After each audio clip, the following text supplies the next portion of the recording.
Hi friends, നമസ്കാരം. നമ്മുടെ ഇഷ്ടവിശേഷമായ സ്നേഹക്കൂണിന് വിശേഷമായിട്ടാണ് വന്നിരിക്കുന്നത്. അപ്പം എല്ലാവർക്കും നല്ലൊരു ദിവസം ആശംസിച്ചുകൊണ്ട് തന്നെ വിശേഷത്തിലേക്ക് പോകാം. അപ്പോൾ തുടങ്ങുമ്പോൾ തന്നെ കാണുന്നത് നമ്മുടെ രാജലക്ഷ്മിയാണ്.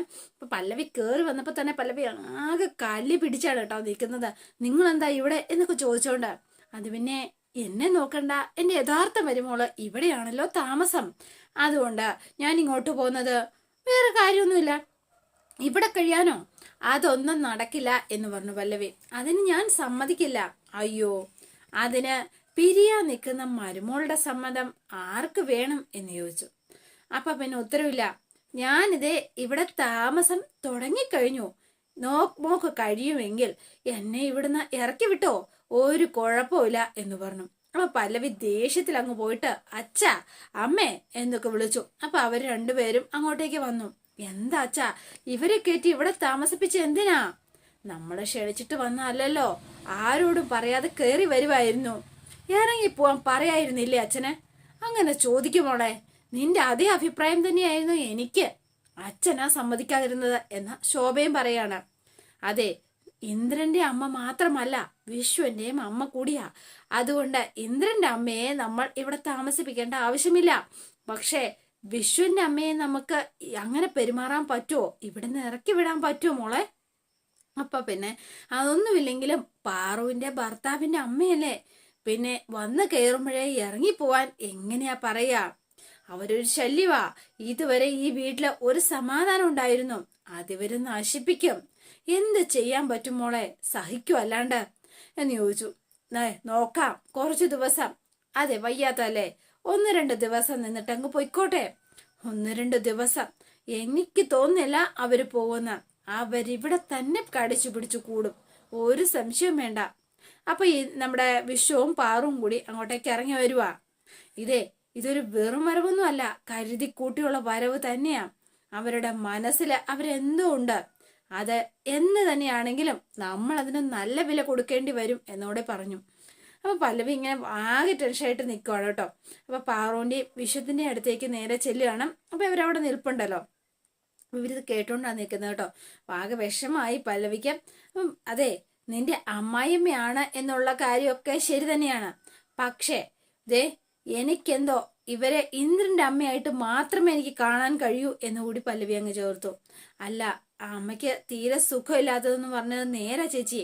ഈ അവസ്ഥയില് ഇറങ്ങിപ്പോവാൻ പറയുന്നത് എങ്ങനെയാ എന്ന് ചോദിക്കുകയാണ് പാറു. അതെ, കുറച്ചു ദിവസം കഴിയട്ടെ, അതിനുശേഷം ഒരു തീരുമാനമെടുക്കാം എന്ന് പറഞ്ഞു. അപ്പോഴും ഇതെല്ലാം നിൽക്കുകയാണ്. അപ്പൊ വിശ്വൻ അമ്മയെ കൊണ്ട് എന്തെങ്കിലും ബുദ്ധിമുട്ട് തോന്നിയാ പറഞ്ഞാ മതി, ആ നിമിഷം ഞങ്ങളും ഈ വിടുന്ന് താമസമാക്കിക്കൊള്ളാം. എന്നിട്ട് എങ്ങോട്ട് പോവും? ഇന്ദ്രപ്രസ്ഥത്തിലേക്കല്ലേ? അതേതായാലും വേണ്ട, അത് അവിടത്തെക്കാളും നല്ലത് ഇവിടെ തന്നെയാ എന്നുകൂടി പല്ലവി ചേർത്തു. പല്ലവി ആകെ പെട്ടുപോയി എന്ന് പറഞ്ഞാൽ മതിയല്ലോ. അപ്പൊ രാജലക്ഷ്മി ഭയങ്കര സന്തോഷത്തിൽ ഇങ്ങനെ നിൽക്കുകയാണ്. അപ്പൊ പല്ലവി ദേഷ്യത്തിൽ പുറത്തു പോയി ഇങ്ങനെ നിൽക്കുന്ന സമയത്ത് നമ്മുടെ രാജലക്ഷ്മി അങ്ങോട്ടേക്ക് ചെല്ലുകയാണ് കേട്ടോ. നിന്നെ ഒന്ന് ഒറ്റയ്ക്ക് കിട്ടാനായിട്ട് ഞാൻ എത്ര നാളായിട്ട് കാത്തിരിക്കുവാന്നറിയോ എന്ന് ചോദിച്ചു. പല്ലവിക്ക് ദേഷ്യം കേട്ടോ, ഇവരെ കാണുമ്പോ തന്നെ അറപ്പോ വെറുപ്പോ ഒക്കെയാണ്. അതെ, നമ്മള് തമ്മില് സംസാരിച്ച തീരാത്ത പ്രശ്നങ്ങളൊന്നും ഇല്ലാന്ന് എനിക്കറിയാം. മനസ്സിലായില്ല? നിങ്ങൾ എന്താ ഉദ്ദേശിച്ചത്? വേറൊന്നും അല്ല മോളെ, ഇനി ഈ വഴക്കും വൈരാഗ്യവും ഒക്കെ തുടർന്നുകൊണ്ട് പോണോ? അതെ, കാര്യങ്ങളൊക്കെ ഇവിടെ വരെ എത്തിയ സ്ഥിതിക്ക് നമുക്കെല്ലാം ഒന്ന് മറന്നു കളഞ്ഞൂടെ എന്ന് ചോദിക്കുകയാണ്. അപ്പൊ പല്ലവി ഒന്ന് തിരിഞ്ഞു നിന്ന് കേട്ടോ. മറക്കാനോ? അതാ, എന്താ ഞാൻ മറക്കേണ്ടത്? ഇന്ദ്രൻ എന്നോട് കാണിച്ച ക്രൂരതകളോ? അതാണോ മറക്കേണ്ടത് ഞാൻ? ഏതൊക്കെ രീതിയിൽ എവിടെയൊക്കെ വെച്ച് നിങ്ങളുടെ മകൻ എന്നെ അപമാനിക്കാൻ ശ്രമിച്ചിട്ടുണ്ടെന്നറിയോ? അതൊക്കെ മറക്കണമെന്നാണോ നിങ്ങൾ പറയുന്നത്?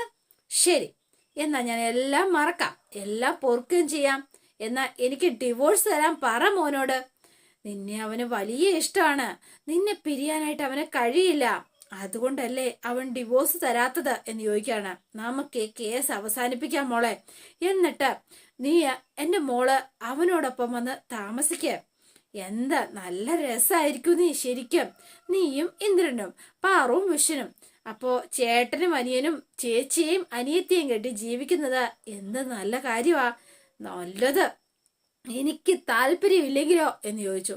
ഇന്ദ്രനുമായിട്ടൊരു ജീവിതം ഒരിക്കലും ഇനി ഉണ്ടാവത്തില്ല എന്ന് തന്നെ പറഞ്ഞു.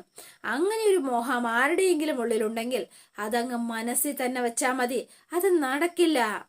എന്തിനാ മോളെ ഈ വാശി? അവന് വേറെ കുഴപ്പമൊന്നുമില്ലല്ലോ. എനിക്ക് വേണ്ട അയാളെ.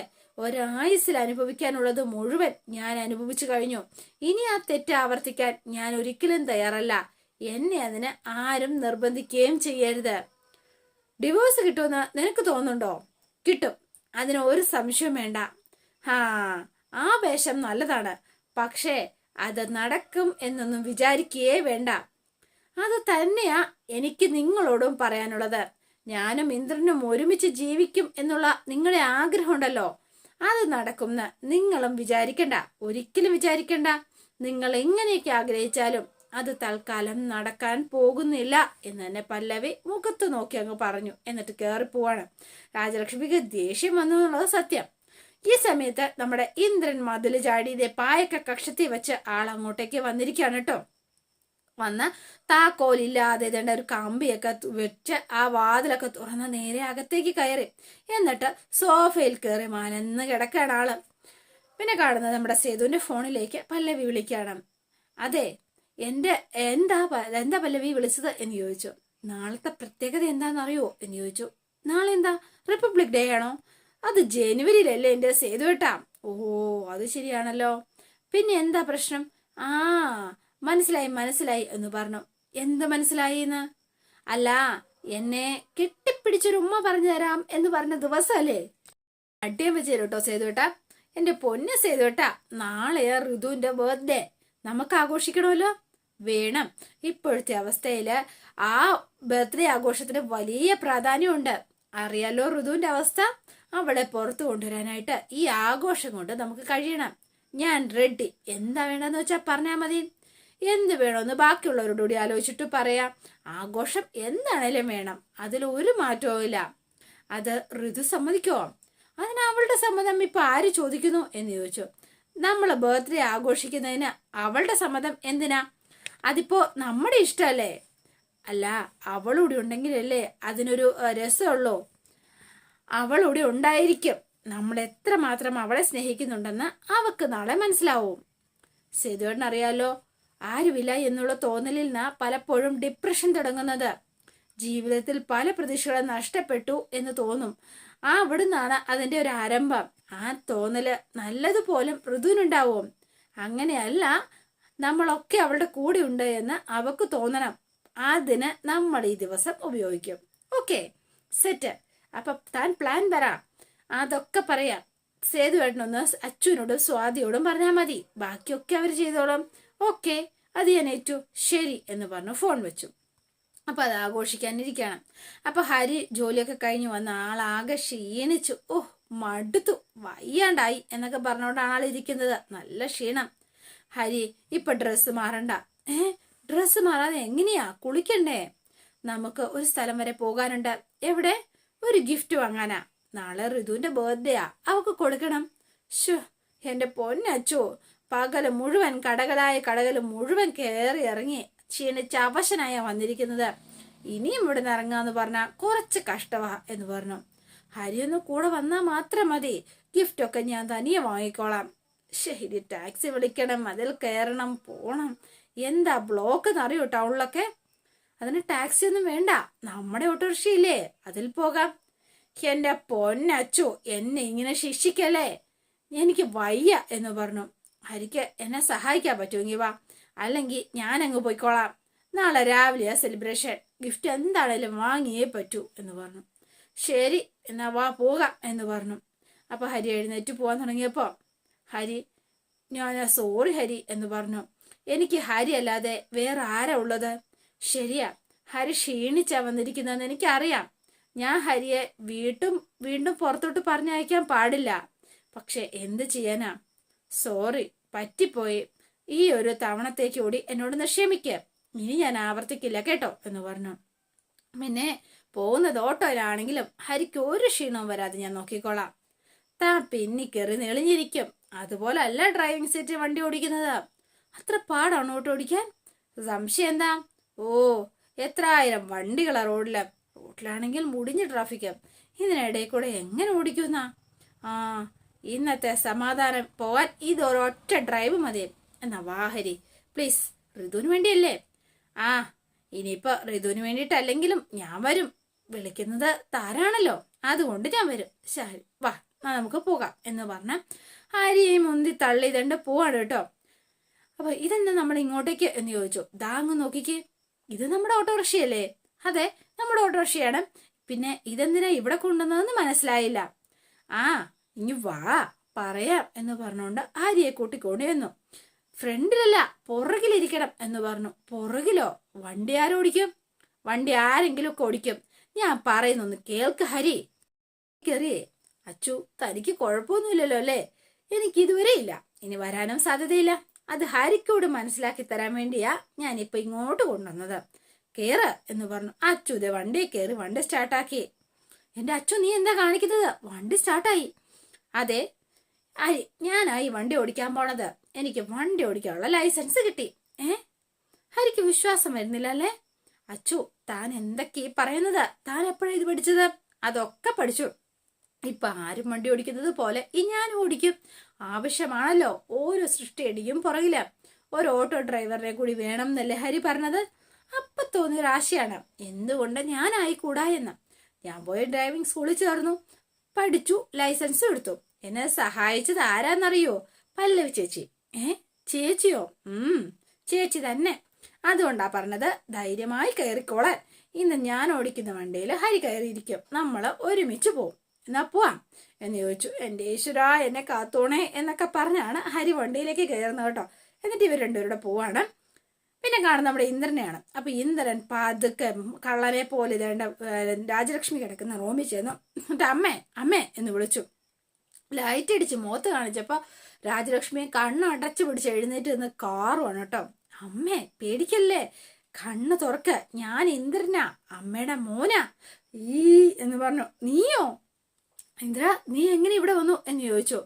അതോ മതിലി അടി പോന്നു എന്ന് പറഞ്ഞു. പിന്നല്ലാതെ. അപ്പൊ നീ എങ്ങനെ അകത്ത് കയറി എന്ന് ചോദിച്ചു. പൂട്ടിയ വാതിലുകൾ തുറക്കാൻ എനിക്കൊരു പ്രത്യേക കഴിവുണ്ടല്ലോ, അതമ്മയ്ക്കറിയാലോ. ആ ടെക്നിക്ക് ഉപയോഗിച്ച് ഞാൻ പൂട്ട് തുറന്ന ഞാൻ അകത്ത് കടന്നു, അത്രേ ഉള്ളൂ. ദേ ഇനി മുതല് ഞാൻ ഇവിടെയാമേ താമസിക്കാൻ പോണത് എന്ന് പറഞ്ഞു. അതിന് അവര് സമ്മതിക്കുവോ? ആ സാരമില്ല, അതിന് വഴിയുണ്ട് എന്ന് പറഞ്ഞു. ദേ ആ ഒരു കുടതന്ത്രമായിട്ടാ അവരെ സമ്മതിക്കുന്നേ, അല്ലെങ്കിൽ ഞാൻ സമ്മതിപ്പിക്കും. അതെ അമ്മയെ ഞാൻ ഇങ്ങോട്ടേക്ക് അയച്ചത് എന്തിനാന്ന് അമ്മ കരുതിയത്? ആ എനിക്കറിയില്ല, ഇതിനു വേണ്ടിയിട്ടാ ഞാൻ അയച്ചത്. ഇവിടെ കയറി പറ്റണം. ഓഹോ, ഞാൻ ഇവിടെ താമസിക്കുന്നത് പലതും കൊണ്ടും ഒരു ഗുണമേ, അതൊക്കെ വഴിയേ അമ്മയ്ക്ക് മനസ്സിലായിക്കോളും. നീ ഇവിടെ താമസിക്കുന്നതിൽ അമ്മയ്ക്ക് സന്തോഷമുള്ളൂ, പക്ഷേ ഇവിടെയുള്ളവർ അതിനെ സമ്മതിക്കുവോ? അതിലാ എനിക്കൊരു സംശയമുള്ളത്. എന്നെ പോലെ അല്ല നീ, നീ അവരുടെ ശത്രുവാ ശത്രു എന്ന് പറഞ്ഞു. ശത്രുവോ? അതിനുള്ള പ്ലാനൊക്കെ എന്റെ കയ്യിലുണ്ടമ്മേ. എന്നെ ഇറക്കി വിടാൻ ഒരു കാരണവശാലും ഈ വീട്ടുകാർക്ക് കഴിയില്ല. അതിനുള്ള ടെക്നിക്കൊക്കെ ആയിട്ടാ വന്നത്. ഞാൻ പറയുന്ന ന്യായം കേൾക്കുമ്പോ ആർക്കും ഒരു എതിർപ്പും പറയാൻ പറ്റില്ല. എങ്കിൽ കൊള്ളാം. സത്യത്തില് നീ തനിച്ചാണല്ലോ എന്നോർത്ത് ഒരു സമാധാനവും ഇല്ലായിരുന്നു എനിക്ക് എന്ന് പറഞ്ഞു. സത്യം? ആ സത്യം എന്നാ ബാക്കി തള്ളൂടെ പറഞ്ഞു എന്ന് പറഞ്ഞു. നീ ഇവിടെ വന്നപ്പോ എനിക്ക് സമാധാനായേ. ഒന്നുണ്ടെങ്കിലും നീ എന്റെ കൺവട്ടത്ത് തന്നെ ഉണ്ടാവൂലോ. ഇനി ഞാൻ എപ്പോഴും അമ്മയുടെ അടുത്ത് തന്നെ ഉണ്ടാവും കേട്ടോ. അതെ ഇനി അമ്മ സമാധാനായിട്ട് കിടന്നുറയിക്കോ.